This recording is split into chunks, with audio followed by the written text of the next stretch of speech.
FootballCoin Fantasy Scout. We've just finished a whole weekend of football, and today, together with my co-host Edward, thank you, great to be here again. We're gonna be looking over the scores, the best and worst of the fantasy football. So let's drop right in it. It's been a very surprising Premier League week. What's been the most shocking thing so far, Edward? Well, West Ham have won with 2-0 against United. They're not really playing anything at the moment, are they? Now United is down.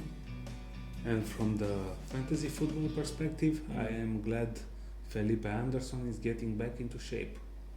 He was brilliant last year. I mean, one of the most efficient midfielders. But I'll be honest with something, I'm kind of disappointed. I'm playing fantasy football as well in FootballCoin. A few of the Man United players are free. We have the Maguire and the Van Bissakas. Even Ashley Young is free.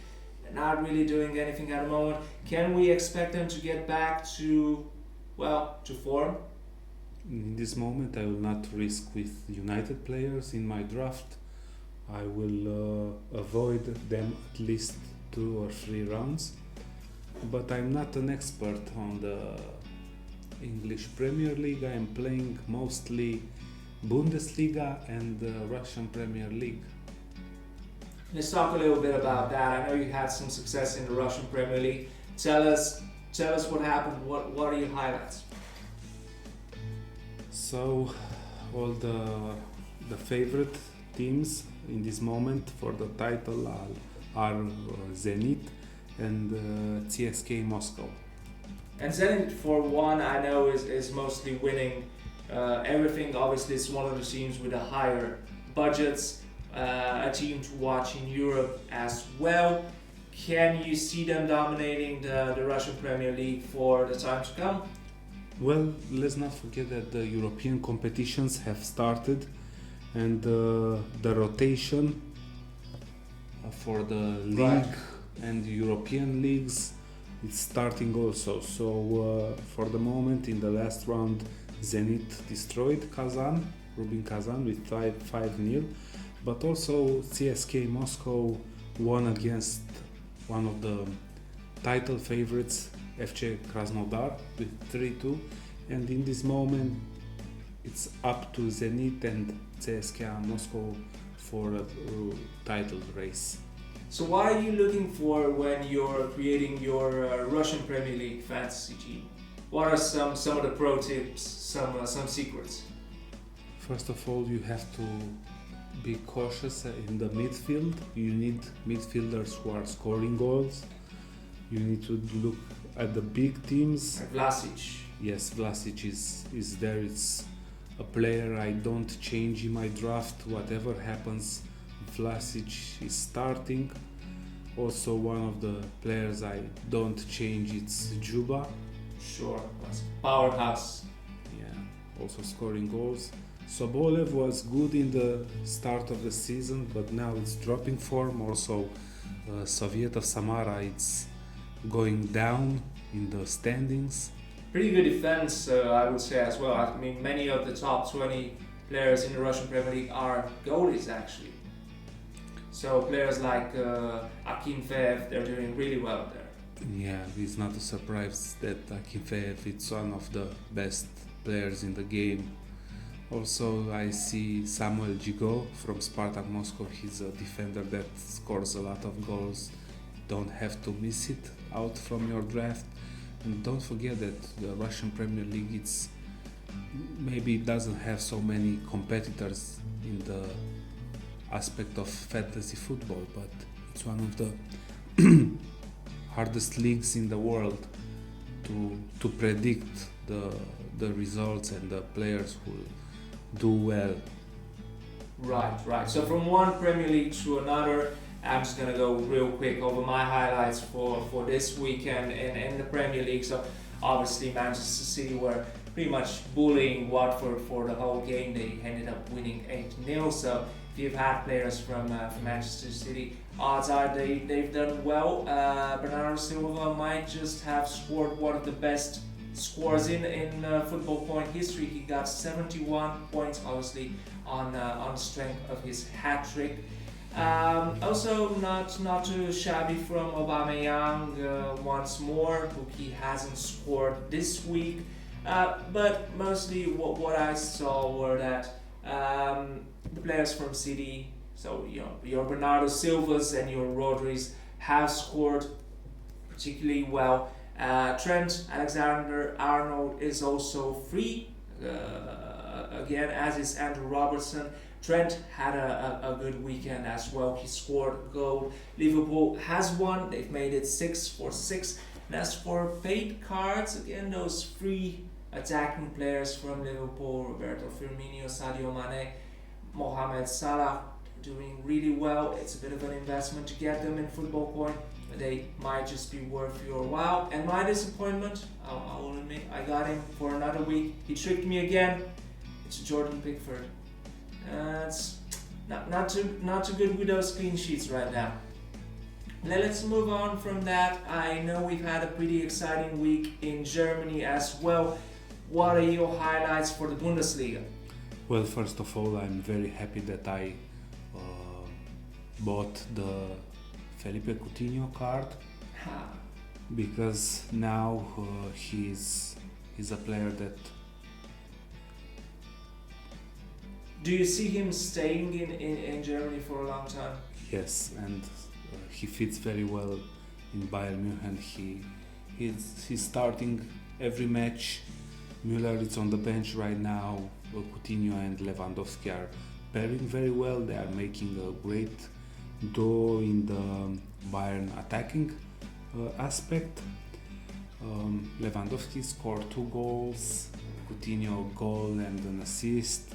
So that's Lewandowski we were talking earlier. He's basically the striker, the goal scorer of Europe right now with 9 goals, right? Yes, 9 goals. That's pretty amazing. I mean, his goal scoring rate is unbelievable. Just recently, after the Champions League game, I think he had 200 before. Yes, in the fantasy football, FootballCoin Fantasy Football Bundesliga, right now Lewandowski is a must-have. Absolutely. I'm also seeing Dortmund not quite managing to edge out Eintracht. What do you think about that? You were talking to me earlier about just how many good players Dortmund do have. Yes, one of the problems is that Alcacer is getting out of shape. He didn't score, he didn't help the team too much. Of course, Alcacer is in FootballCoin, it's a paid card. I'm surprised about what is happening now with Dortmund, but I think the fault it's exclusively to the coach. Right. I think Favre is not the right man for Borussia. He's not aligning a good formation right now. They are sticking to the 4-2-3-1, keeping Brandt on the bench. I think they must go in the 4-1-4-1, because in the midfield it's enough to have Witsel in the defensive midfield, a box-to-box midfielder, but right now they are playing with Delaney, and Delaney, unfortunately, he's a good player, but he had one own goal in the last round against Eintracht. They draw 2-2 in Frankfurt, and I think the title dreams it's over, especially because Leipzig is going strong. 3-0 victory over Werder Bremen. Let me ask this about Leipzig and about Dortmund. Is it really kind of a disappointment for Dortmund? I mean, they haven't won a Bundesliga title for a while. Obviously, they always have one of the most talented teams in Europe. Is it a disappointment? Now is the moment for Dortmund. They have Sancho, they have Brandt, they have Right. Hazard, they have Alcacer. As for Bayern, they're trading Leipzig. Obviously, just 5 weeks have been played. Is this a confirmation of just how strong the project at RB is? Do you see them possibly challenging for the title? Definitely. They have Sabitzer in the midfield. For now, Sabitzer is a free card in FootballCoin. I don't know if in the future he will be also free, but now Sabitzer is a must-have in your Bundesliga draft. It's bringing you points. He scored a goal in the last match. no problem for Leipzig to take the win. Also Werner, it's up front. It's in good form. Although he didn't score in the last match, but in the next rounds, just take Werner as a starter because he will bring you points. And yes, Leipzig can win the Bundesliga title this year. And I'll be completely honest, we usually don't declare our, just how much we like a team or another, but I'm a big fan of Union Berlin. I know their chances of staying in the first tier of German football are a bit slim, but I'd really like that to happen. Obviously they lost last time around, but with a good opponent, Bayer Leverkusen, King Kai. Yeah, nothing from Havertz. It was a disappointment, but I'll keep him in the next rounds also in the starting 11 because right now he's not in his top form, but let's hope that he will be again the one who brings you the points in the midfield. So I'm keeping confidence in Kai Havertz. And I'm keeping confidence that I'll be able to see Union Berlin play at home this season while they're still in the Bundesliga. Moving on to another exciting, albeit slightly downrated league in recent years. Let's talk about Serie A, where Juventus are once again, they're hitting their usual rhythm. Ronaldo has scored from the penalty. Obviously, he's the breakout star of Serie A. I guess we have to ask ourselves if Ronaldo is this famous, even right now, even with his skill. Does that mean the Serie A is going down slightly, less star power than it used to have? It's not a championship I really follow because I think in this moment the level of calcio it's under Bundesliga or under Premier League, and I'm not following so close. I saw that Ronaldo managed to score again from the penalty spot. He did. How many goals he has from penalty? A lot of them. There's even a nickname there. Yeah.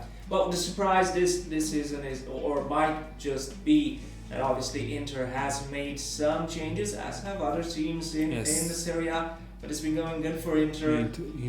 Inter really looks good this season, and I think they might have the edge over Juventus.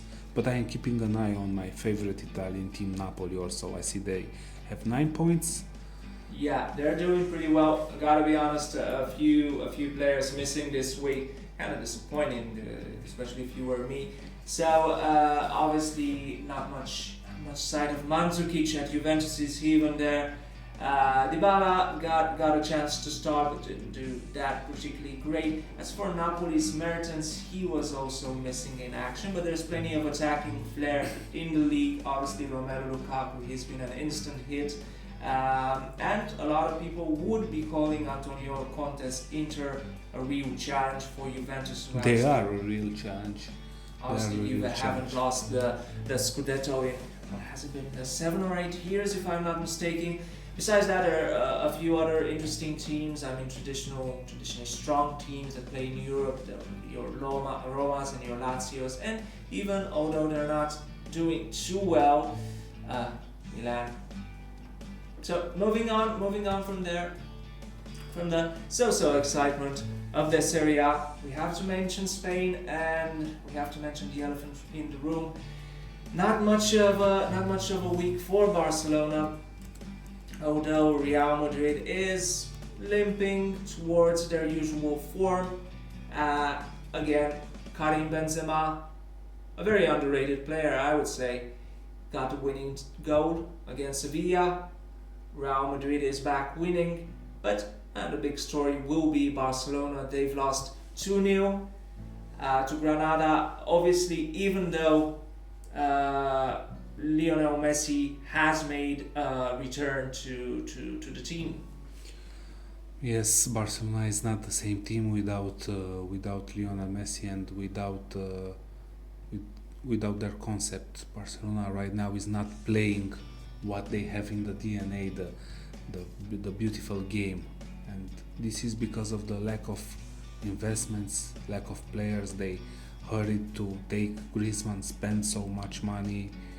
They all the summer they ran after Neymar. They couldn't make the transfer, but Neymar was not the key for the problems they have right now. They have problems in defense, huge gaps, midfield.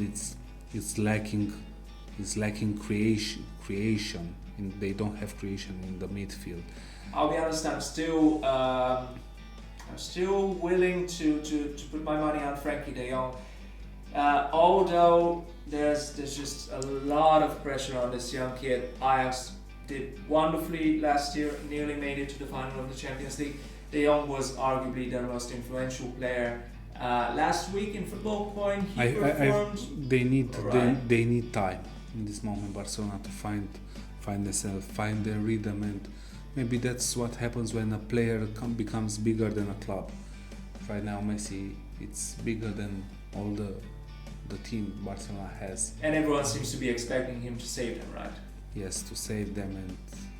But if Frankie De Jong and Griezmann are transfers that are still to fully work out, one that has brilliantly well is this guy, Kieran Trippier. A lot of people were surprised. A lot of people didn't think he was good enough for Atleti. He's not a surprise. Trippier has the fighting spirit that Atletico Madrid also shares. So he's the right guy for Atletico Madrid. He fits well in the team. He's fighting. He's strong. He's good. Simeone did good with Trippier, and that's what maybe Barcelona needs. A coach like Simeone that knows where to make the investments and the transfer and the changes in the team. Right now, Atletico is not missing Griezmann at all. And can't stress this enough. If you're playing fantasy football, I hope you are in FootballCoin. Few players are better than Kieran Trippier right now. He was one of the best players in the Champions League last week. This week he managed 59 points, and he's just getting everything. He's getting crosses. He might get you assists. He shoots. He's obviously very good at free kicks. He's good at defense. He's doing everything right now. So all the people that were not exactly confident, they might be wrong. There's another player who's doing very well, maybe not this week, but generally very impressive, and that's João Felix. Yeah, João Felix. It was since Benfica. I used him when he was playing at Benfica. I used him in the fantasy football drafts, and he was scoring a lot of points. It's not a surprise that he's doing very well in Madrid. The way he moves, the way he glides on the field, it's amazing, and he's not even turned 20. Yeah. What about this winning mentality? You were talking earlier about the fighting spirit. I mean, Trippier obviously adapted real quick. Felix as well. They also have that type of manager. They have a coach that knows what to ask from each player. That's what matters the most at the club. Look at, I'm returning to the point with Borussia. The coach doesn't know what to ask from the players, and I'm sad because they are losing points because of this. They are not winning games that they were in which they were the better side. It's a mistake we saw from the fantasy football fan and player point of view. The Favre took out Alcacer in the last 10 minutes of the game against Eintracht, and then he sent Götze instead of Alcacer, but Eintracht, after this substitution, Eintracht managed to equalize at 2, and it was nobody in front for Dortmund to score the goal. Right. Well, if you were a young player, just going back to what we talked about, if you were maybe a Jadon Sancho or a Kai Havertz, would you be? And obviously there are so many offers, a lot of them from the Premier League, the top Premier League sides. I know there was talk of Liverpool, Manchester City, Manchester United. If you were that young player, what would you want in a manager? What do you think would be most helpful? Minutes to play every match, to keep the rhythm, because it's very important when you are young not to be put on the subs bench and stay there, lose confidence, and lose your rhythm. So You have to play, and maybe it's better also for Havertz to go from Leverkusen to go to Bayern. Maybe it's better than to go to a foreign league where maybe he will not adapt. He will lose 1 or 2 years, come back to Bundesliga, pick it all over again. Maybe it's better to go to a stronger team, but stay in Bundesliga.